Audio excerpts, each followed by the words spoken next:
So I'd like to kick off today with our first keynote for the conference. I'd like to welcome Emilia Bell.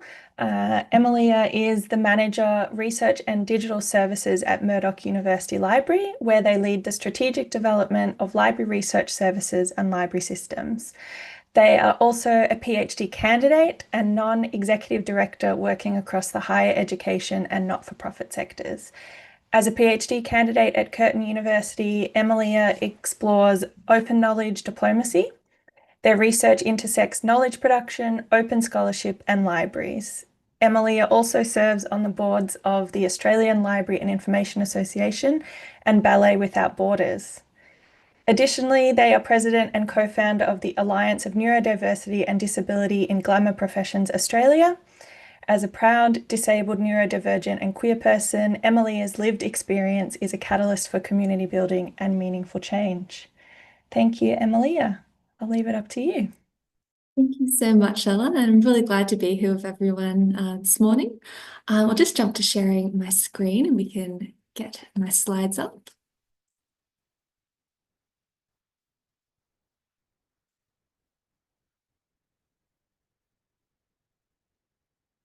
Cool. So today I'm going to be talking about reimagining systems.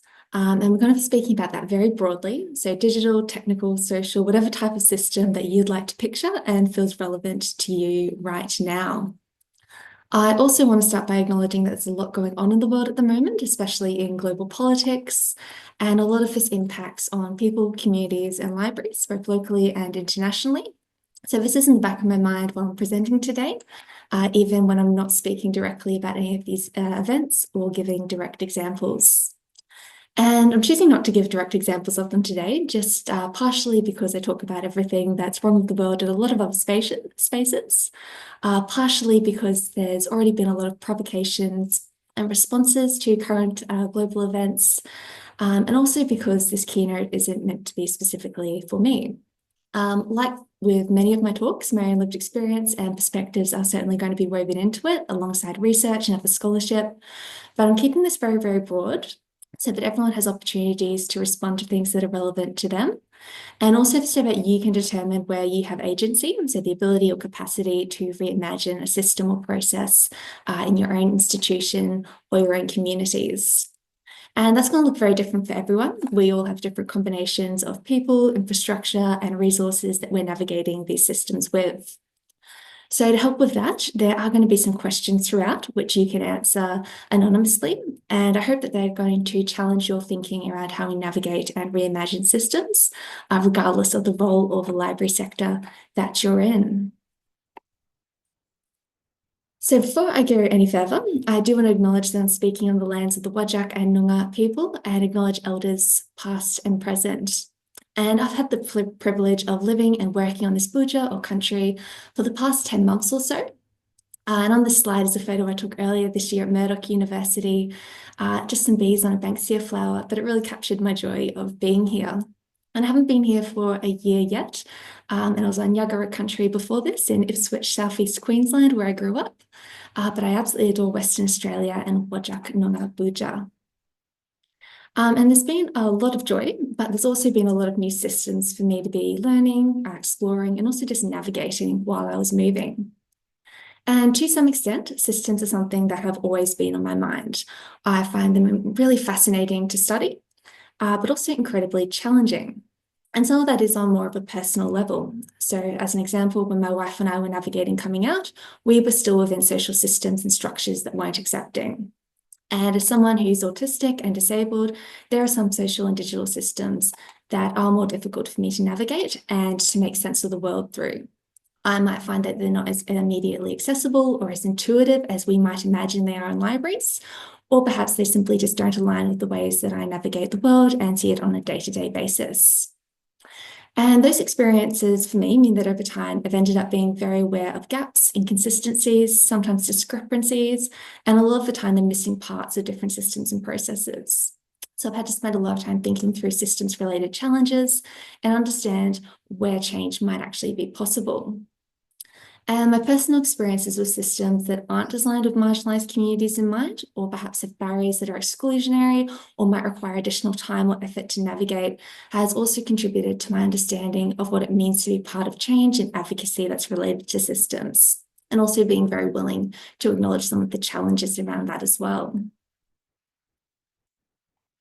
So when I first started working in libraries, and especially higher education, though I did start in school libraries, I heard the word champion used in the workplace a lot, and I was actually really confused by this. I'd constantly hear that such and such is the digital literacy champion, the data champion, or perhaps a diversity and inclusion champion, and the list there could really go on. And despite knowing the definition, I actually couldn't quite grasp what everyone was on about. I remember asking if it was a library thing, if it was a higher education thing, if it was something that people would volunteer for, if it was something that was a nominated thing. And I never really got a clear answer about that. It's just something that was. Over time, though, I worked out what champions were through my own observations. Sometimes these were nominated roles, but other times they were informal labels that people had been given if they were consistently promoting or uplifting something. What mattered, though, was that these were people who were identified as providing support for a particular cause. And it was at this point that I started to realize that often the most impactful champions were those who took it upon themselves to be champions. So not necessarily any shoulder tapping or formalities being necessary. They were people who saw a need and then took it upon themselves to make that need happen. Sometimes the allies, sometimes the advocates, sometimes celebrated, and also sometimes bearing the cost and weight of that work. Eventually, though, there was another word that I started to hear a lot, and that was provocation. And that's going to bring me to my first question for everyone. So I do have a slider set up. So you're welcome to either add your responses to here, or you can add them to the chat as well if you're comfortable with them not being anonymous. I'll leave that up to everyone here, but I'll give you a moment to jump on. Wonderful. So my first question is, what words come to mind when you think of provocation? I'd love to hear from everyone in this space what comes to mind for you. I might be able to add the link to the chat for everyone as well. There you go. Fights, challenge. Yep, challenge definitely came to mind for me when I was thinking about it. Uncomfortable confrontation. Tech for a manifesto. Someone's got the same mindset as me right now. Uncomfortable, prompting action. Aggressive, there we go, rocking the boat. Fights, challenge. Challenge is a big one there. Different perspectives as well. Perhaps being antagonistic. Deliberate, oh, I like that one. Conflict is definitely one there. Bothersome. Oh, we've got bully as well. So we've got some that are more on the aggressive side, some that are perhaps a little bit more around confronting an idea, and other ones that are a little bit perhaps toned down in terms of emotions or questioning something or playing devil's advocate. I'll just give everyone a chance to add to this because I think we're getting so many different perspectives, and I absolutely love that, because when I was writing this, I was thinking I have a feeling that I've got one specific way of interpreting this that's based on just where I've seen this word pop up, but we're all going to have different understandings of it, and perhaps different reactions as well when we see that word, whether it's in a conference bio or whether it's on social media or whatever it happens to be. Or reactionary. Oh, removing the comfort zone. That's a great way of putting it as well.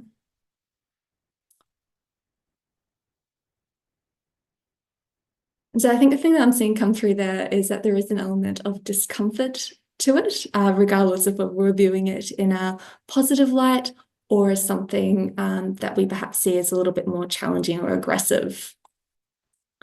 And one thing I was thinking is there's probably no right or wrong answer here. It is more just our understandings of what that might actually look like. So you can keep adding to that if you'd like to. I'm not sure if it's going to stay open if I change slides, but you can come back and you can add to the chat too if you'd like.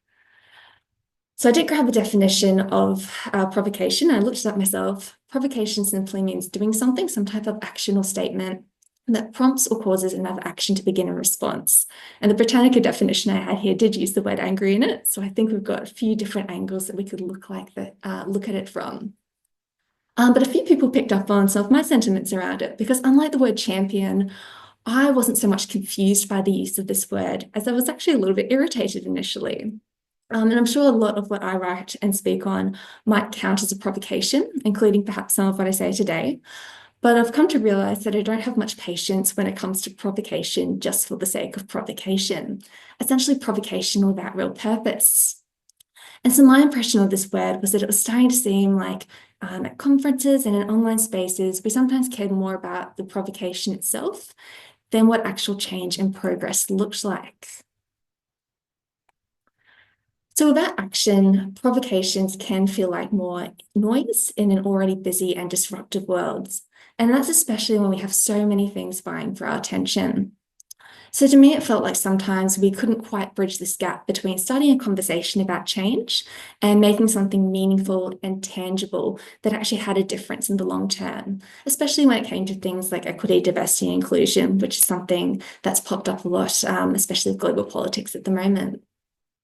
But I really like this quote by Junko Aisho and Cortez Severino from an editorial paper on extractivism. And that really captures my sentiment here. And they write, theorizing social injustice is important.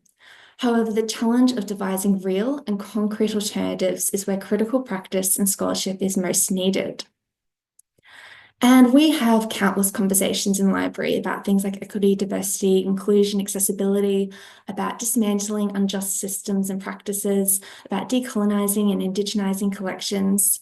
But we don't always venture into actually openly talking about power and privilege. And sometimes we tend to just stay at the acknowledging or the provocation phase, rather than applying some of these principles and perspectives to our practice and to our systems. So the idea here is that we need to actually be able to act on them and to reimagine some of the systems and processes that we spend so much time talking about. And I would say this statement applies to everything that I'm sharing today too. Some of it will be theoretical, but that's also why I'm asking so many questions. That's because I want us to be able to identify where we need to critique or challenge, but then move beyond that to find spaces where we can actually build change with communities. So we often also very rightly create and celebrate our own provocations in libraries. And sometimes they're formal organisation or media statements that are in response to current affairs and events, but other times it might be individuals using presentations, social media posts or the like to encourage or prompt a particular direction or way of looking at something. And we do choose to celebrate a lot of these types of provocations or responses. They're coming perhaps from communities or professional bodies that we're part of or care about. And often it's because the problem is outside of libraries, but impacting us. And so we see ourselves as almost rising to the challenge of responding. But that did make me think, do we only celebrate provocations when we couldn't possibly be the problem? And there's a few different ways that we can understand this question or respond to it. I like to use a critical librarianship lens, and so I'm often prepared to challenge and critique our own profession and our systems. So here I really want to immediately ask, who's actually being positioned as the problem? And often in society, marginalised communities and marginalised people are the ones positioned as being the problem. We see this with a lot of socio-political conversations where historically disadvantaged or marginalised groups are seen as being the problem instead of some of those larger systemic issues. Perhaps they're not seen as resilient enough, they might be blamed for societal challenges or events, or there could be an excessive focus placed on them as individuals instead of the systems and structures that are around them. And the reason that someone or a community experiences oppression or structural inequalities or barriers, it ends up becoming an entirely individual problem rather than this structural problem for us all to address. And that's something that we're not immune to in libraries either. So we see this a lot when we talk about resilience in libraries and communities. And I'm certainly not here to say that resilience is the worst possible thing. Personally, I'm a big fan of relational resilience, which is focused on our relationships, our connections, and community. But we really love narratives about resilience in libraries, and we see a lot of them about creating resilient systems, resilient infrastructure, resilient communities and staff and teams. We often have resilience narratives that end up focusing on individual resilience within these systems. And often it's a case that those systems aren't actually working, and people are told that they just need to be more resilient, and especially individuals from marginalised communities. So to quote one of my previous presentations on resilience, we do have a lot of research that's focused on the idea of building or enhancing resilience.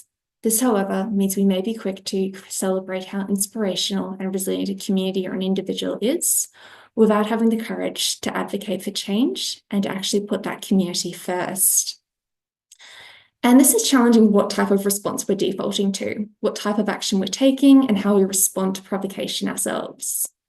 So if we're faced with systems that represent inequality or perhaps further marginalized or exploit communities, do we ask for those communities and people for greater resilience? Do we ask them to continue adapting? Or do we consider what it would mean to actually put that community first, to advocate for change, and to move past provocation to actually reimagining some of our systems? And this is a quote by Burge et al. In responding to and reimagining resilience in academic libraries that I really think captures some of those sentiments. Resilience tells us to manage up, to return to a status quo which too often upholds silence over difficult change and reinforces fictions of neutrality.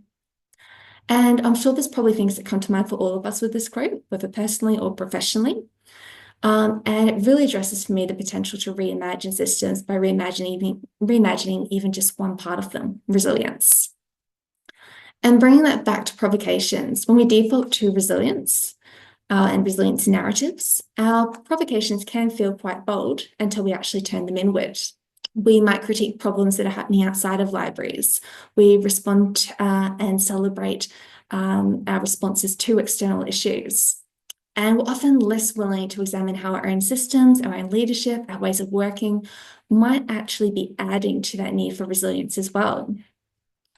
So meaningful provocation, the kind that actually leads to change rather than just perhaps conversation and upholding the status quo, means we need to be willing to consider moving beyond resilience within systems and be prepared to fundamentally reimagine some of those systems ourselves, or at least parts of them, and even if it is just slowly. So the question isn't just, do we only celebrate provocations when we couldn't possibly be the problem? It's also, are our provocations actually challenging systems, or are we just asking people, especially marginalized people, to get better at surviving them? Do we see libraries as being bold and challenging social systems and injustices externally, while being hesitant and playing it safe internally? So I want to take us now a little bit beyond challenging provocation to focus on reimagining systems. And I'm going to talk us through this in 3 parts: care, critique, and community, which is simply my way of describing how we can apply an ethics of care, engage in critical librarianship, and center community.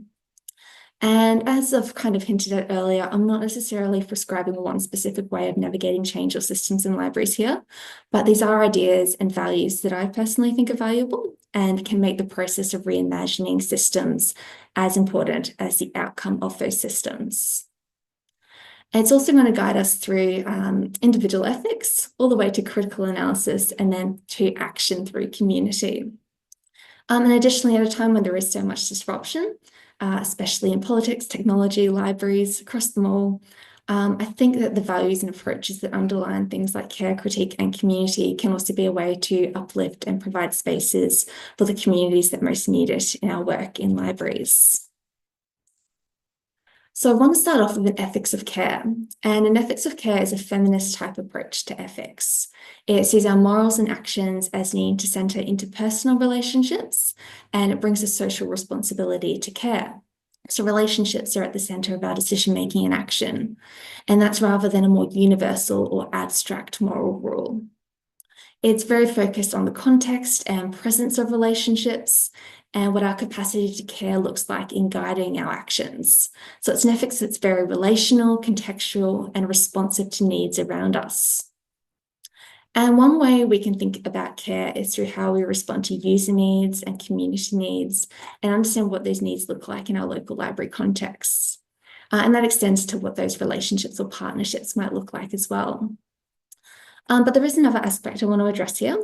And the quote I've chosen for this slide is by Cara Bradley, and it's from a library journal focused on open access and systems.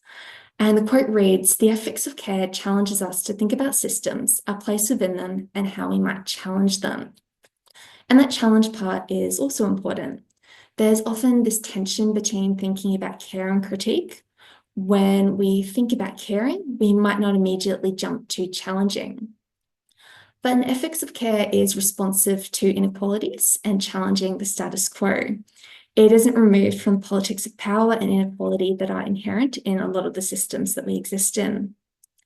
And we exist in and work with systems that often place constraints on caring, systems and structures that perhaps either don't care about caring, or in some cases, it might be that a different ethics framework, perhaps a more abstract one, seems to be a better fit. And there's a few ways that we could approach understanding care in libraries here. It could be care by considering digital accessibility, how AI is or isn't adopted, the language we use, cultural protocols, many other aspects. I'm not going to pretend I know every single way that we can bring care to our work or everything that every single individual role encompasses. But one more obvious way that library workers and professionals engage in care is through supporting access and user needs. So access is something that is deeply embedded in the purpose of many of our digital resources, our workflows, processes, systems, infrastructure, and that's really regardless of the role or sector that we're in. And Bradley, whose paper I quoted on the previous slide, says that often our library users are accustomed to care, and that care is in the form of access. Yet sometimes our approaches to access in libraries could also limit this care. So that might be the user categories that we set up, fines, or other institutional conditions, perhaps policies that we place on access, and they can all mean restrictions. And it inhibits who can access digital resources or our databases or the like beyond our core users. So if we're seeing our work around access and discovery as being a form of care, how are we actually demonstrating care in our digital resources, systems, and workflows? What does care look like for your library if we're bringing Gen AI into infrastructure and putting that in the picture? Does our care look different for different user groups? What other questions do we actually need to be asking around this? So I've got another question for everyone. And thinking about systems, resources, workflows, and infrastructure that you have, perhaps in your library or specific to your role, what does care look like for you in your work at the moment? I'll give everyone a moment to jump in there, and hopefully we've got a few ideas to get us started. Again, this is something where there's no right or wrong answer. I think we're all in different kind of spaces, even if we're broadly working with similar systems. Looking after staff in my teams, we've got a leadership perspective, workarounds, digital accessibility. I was going to say that's one that I talk with my team about quite a lot and I'm quite passionate about. Respect, well-being support, work from home, love that one. Digital inclusion, asking questions, listening. Oh, I love that. There's some really great ones there. I think about the context and listening and what support. Big on access, making access as seamless as possible. Again, I think we're just kind of going beyond access and really questioning what that actually looks like. Access problems quickly, work allocations, that's a great one as well. User experience, ease of access. Cake, I think that fits into workplace wellbeing. Consistency and cultural awareness. Wonderful. I think a lot of these, especially things like consistency and cultural awareness, are really those ones where you go, okay, we're looking at things like access and someone else has added, EDI principles there. What does that actually look like in practice? On-demand availability, I've just seen that come up in the chat as well. Authenticity, empathy for individual needs. That's terrific. I love that work from home's appeared twice. Oh, and trying to understand the wider context and experiences of our patrons.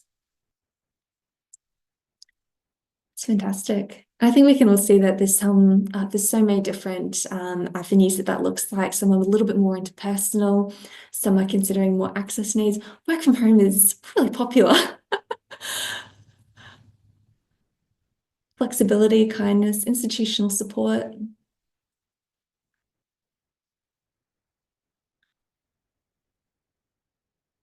Research needs, supporting research needs without judgment. I don't think it's always the way that we consider describing the work that we do with care or and we don't, that's not always a word that jumps to mind, especially in professional settings. Okay, love that. Disability support being more than just frontline staff. reducing bad surprises in library online access. That's always fantastic. There's been a few around listening and supporting there, which is absolutely terrific. And I love that we can bring that kind of leadership perspective, regardless of what level we're at, and understand what that looks like for everyone and how that represents care in our work as well.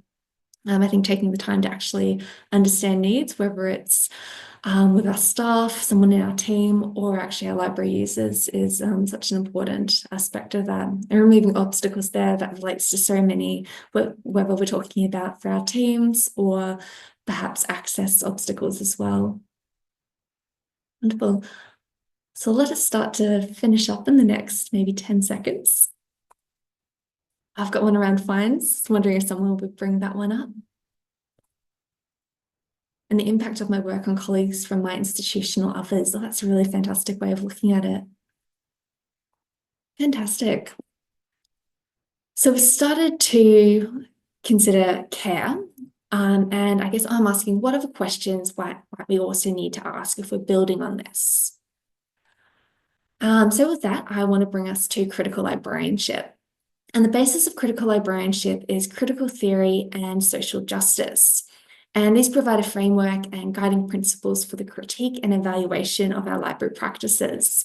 So critical librarianship, or CritLib, is about examining social and cultural dynamics to help unveil and critique power. And I mentioned some of the tensions and challenges that we get with an ethics of care, because we are caring about those things who are working with and also within imperfect systems. And those systems and the way that ways that we actually approach care aren't neutral. And critical librarianship invites us to address some of the underlying systems that create that injustice or cause harm. And I've said this in a previous talk on critical librarianship. We're in a profession that is focused on information and knowledge. We're supporting access and dissemination.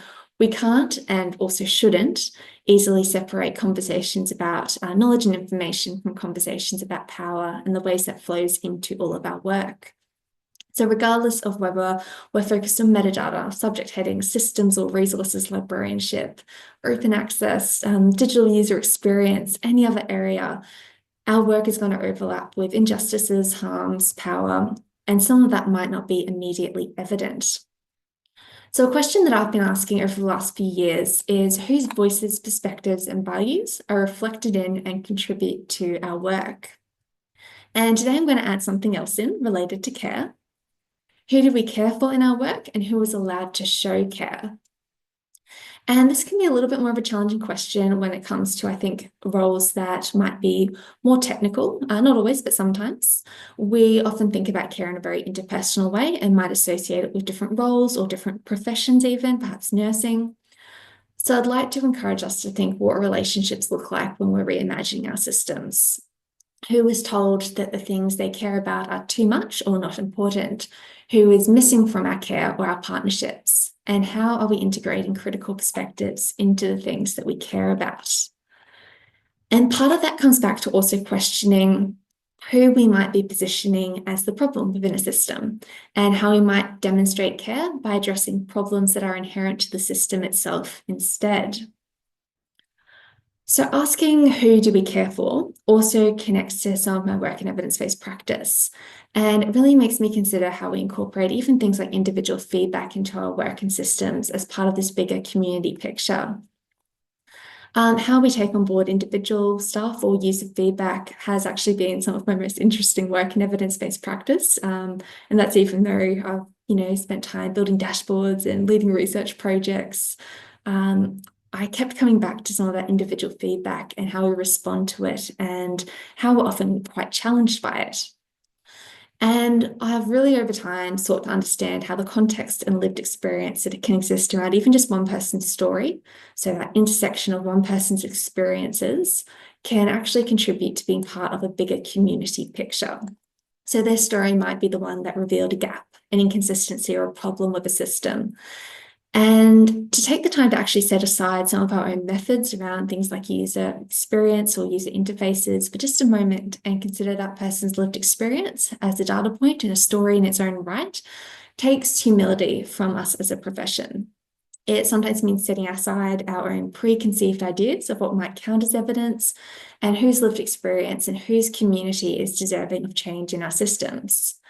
And it means asking very critically who we care for, what we care about in our work, and who gets to show up in that system with their community. So we've got another question, thinking at that systems levels, so either a system that you work in or with, bit of a bigger picture question. What is something about a system you have needed or wanted to critique or challenge in the spirit of care? I'll give everyone a bit of time to answer that one because it's a little bit of a longer one, and there's, I think, a few different angles that we might approach it from, depending on whether you're thinking of a more of a digital or technical system or a social system or some other kind of system that I haven't mentioned today.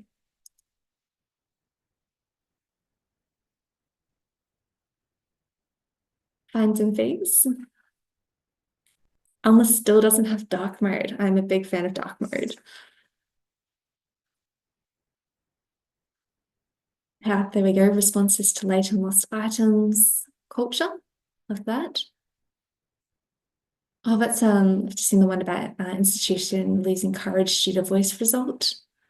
I think that's one that really, I think we see some of those wider social, sociocultural happenings really impacting on what's happening within professional spaces as well. Systems behaving differently depending on browser, OS or hardware, accessibility features and access of ebooks. We've got work from home policies again. I love that open plan offices challenging that. And as someone who has a lot of sensitivities around things like noise and lighting, that's a fantastic contribution. I've just seen in the chat reparative cataloging as well. Pronoun options come across a few systems where I'm just a little bit frustrated, including booking flights actually recently around things like gender and pronouns. Oh, trends towards learning analytics that start turning into a mini surveillance state. I had to think about things like learning analytics a lot in my evidence-based practice work, and certainly a lot of challenge, I think, from library spaces across that. Lack of direct commitment to LGBTQIA plus inclusion. Oh, and that's fantastic one-size-fits-all solutions. I think that's something that we can see apply across lots of different systems, whether digital systems or social as well. Chatbots. Got lots of different perspectives on chatbots lately, I think, especially with conversations about AI overlapping with them. Lack of applying concepts like low sensory spaces for staff. I'm assuming that's looking at some of that divide that we kind of get around things that are perhaps provided for students, and we don't look at ourselves inward and what our own systems look like, and for the people who we're working with as well. All concepts in change management that assume that any resistance to change needs to be overcome. And that was touching on something that almost made it into this talk about resilience versus resistance as well. Expectations of systems versus practicality. So I think that's something that we probably see a lot of challenges around. Workloads, AI systems that have hidden biases. Oh, slowing down, being less reactive and taking the time to consider research and consult. Oh, left out of stakeholder lists. Oh, that's yes, stakeholder engagement is something that I think is a really interesting space to kind of challenge and really interesting to navigate as well. And one on communication there too. That's fantastic. And I love that we've got so many different perspectives coming through there, both social and technical. And I think I picked up for a lot of them on some of the overlap that actually happens between them. And it was a little bit hard to necessarily just isolate one or the other from a different system. Fantastic. And so that brings us to community itself, which I've mentioned a couple of times throughout. And like resilience, we talk about community and communities a lot in libraries as well, and sometimes in a very abstract way. It might be in the sense that we're trying to reach a community, engage the community, respond to community needs. It's a word that just keeps popping up. And I'd really like to challenge how we think about community in libraries and also systems work. So I've turned to Kathleen Fitzpatrick's book here, which is called Generous Thinking. And Fitzpatrick also addresses the idea of critique, but in a different way and from a different perspective to what I have today. So I just want to focus on the community element and how Fitzpatrick considers that. But she writes about how communities don't just exist, they're built. They're not just abstractions that are separate to us. They're complex, they require negotiation, and also community building is something that needs to be maintained. And that's in the essence that communities are social constructions. And while it's not a direct analogy that I'm making here, there's similar themes that we see in a 1983 book by Benedict Anderson on nationalism called Imagine Communities. And Anderson theorizes about the role that print media and print language played in the creation of national communities and explores how community exists, even though most people in a national community won't ever directly know all the other members of that community. So the important part here and the takeaway is that community is constructed or created, and the people within a community perceive themselves to be part of it. Even without meeting, it's that shared identity, sense of belonging, and the narratives that help construct this community identity and maintain it. And in libraries, I suspect we sometimes, perhaps not always, but sometimes see community as something that we're not necessarily directly involved in building, or that's a bit separate to us. We might see community as something that already exists outside of the library, perhaps just slightly out of reach of our own roles, or perhaps something that we're only part of outside of our roles. And when we talk about engaging our community or outreach, is that a community that we've been part of building? Or is it something that we are seeing in a more transactional way within our systems? So if there has to be a provocation that I'm leaving you with, it's how can we move from individual transactional approaches to transformative community approaches when we're reimagining systems? And some of my thinking around this comes from an undergraduate degree when I was studying international relations. So there's concepts that I've drawn here very broadly from international and community development approaches. But when working with communities and systems, there are some approaches that tend to have an excessive focus on individual intervention. So the solution to systems change and development is very focused on the personal level, and it might be limited to training or services for the individual. And the impact of this is that structural inequalities or disadvantages can become very established and difficult to shift. So any change that made ends up being quite incremental. There is an alternative approach to navigating change and development of systems, though, and that's rather than focusing on individuals and incremental change, it emphasizes transformative and community-oriented approaches to change. And the key part here is that transformational, transformative aspect. So I'm drawing from research by Acharya on community development and concepts like meaningful participation. And that can be really difficult to define. What we think might be meaningful participation and community engagement can really easily end up actually being tokenistic, perhaps symbolic, or even a little bit self-centered. And the idea behind that shift in thinking around it, though, is that transformative participation is meant to empower. So it allows for actually influencing decisions. It looks at what representation and development of leadership looks like for a particular community. And there's an aspect of collective advocacy for that transformation as well. And I think the other important part is that it also acknowledges the community's agency. And I think it's especially important for marginalized communities, their agency, but their agency to either resist or change parts of the development that's happening. And to me, that's the opposite of resilience as a response to provocation. That opportunity to either resist or change, that's the opportunity to be reimagining a system. So I'm going to leave us with one more question, and I'm going to give you the opportunity to respond to it in just a moment, and you're going to have some time to consider it. Thinking about care, critique, and community, what's one step that you can safely take to reimagine a system or process you work in or with? So don't jump to answer in the chat or anything yet. We'll have, hopefully it works, a Slido Q&A for this one. But we've talked about moving beyond provocation for the sake of provocation. We've gone beyond asking people to just be more resilient within systems that aren't serving them, and towards actually reimagining our systems through care, critique, and community. And if we think back to how I was a little bit confused about what champions were when I first started working in libraries, when I eventually recognized champions as people who saw a need and took it upon themselves to make change happen, I was able to connect that back to care and this willingness to turn our critique inwards at times too.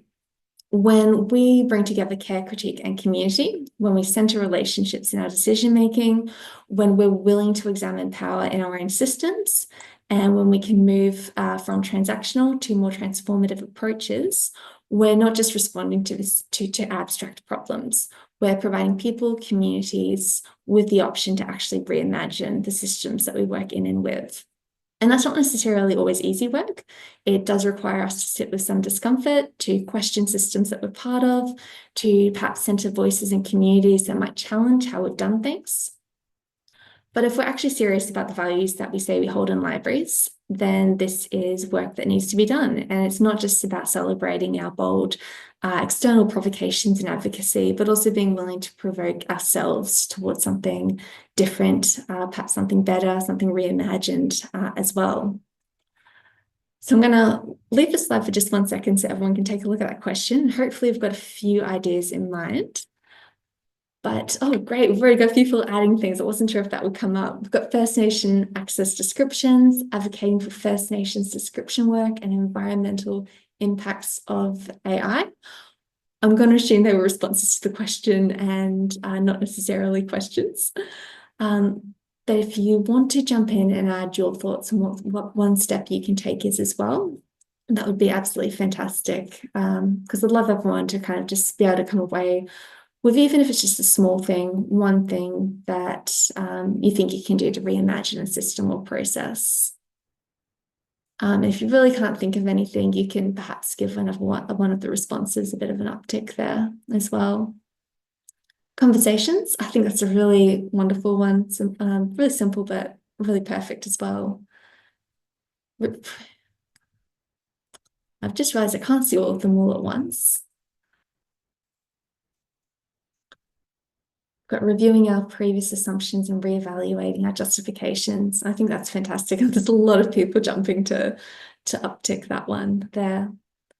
Discuss and reflect on the challenging or confusing parts of our own processes. Got one on interloan to libraries in less economically stable countries there. Got a few around conversations. Oh, reviewing guides and web pages with users and actually considering who we are writing to and for. I love conversations about writing for the web and writing, actually addressing who we're writing for when we're doing that. Feedback, giving and receiving. I like that. Feedback's really important.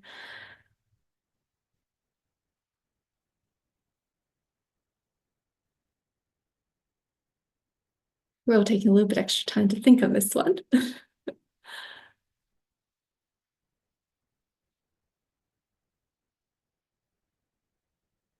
Checking in with myself and staff to avoid burnout. That's fantastic. Love that. And again, I think that really fits into that leadership and well-being aspect as well. And also seeing how care extends to ourselves too. That's something I was thinking about as I was writing this. A lot of the time when we're addressing needs and considering how we can respond to needs with care, sometimes that needs to be turned inwards to ourselves and understand what our own needs are. Got one around governance, socializing ideations in our governance groups to heighten awareness. Fantastic. I think that overlaps with communication a little bit too. That's terrific. We had a few around conversational communication and listening to others to come up today. Oh, understanding what well-being means for each person. I love that. Saying, as I was saying, well-being, I was going, oh, it's been a few times and I've been a little bit critical of how we use that more broadly as well. I think my understanding of well-being probably looks very different for me, even what my boundaries might be to a lot of other people.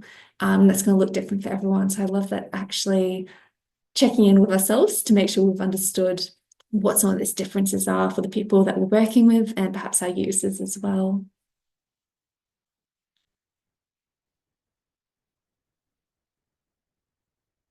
Cool. Just give us 30 more seconds maybe, just to see if we want to add anything else in, and hopefully I can actually see what's popping up. Asking our organisations to provide clear support services for staff that go beyond advertising the EAP. That's a great one. I think a lot of the time it tends to be something where we default to a bit of a checklist around wellbeing and what our responses are to people around that, and actually perhaps taking the time to understand what adding a layer of care to that might actually look like. contributing to professional groups and networks to support our own professional community and develop our skills together like we are today. That is fantastic as well. Love that.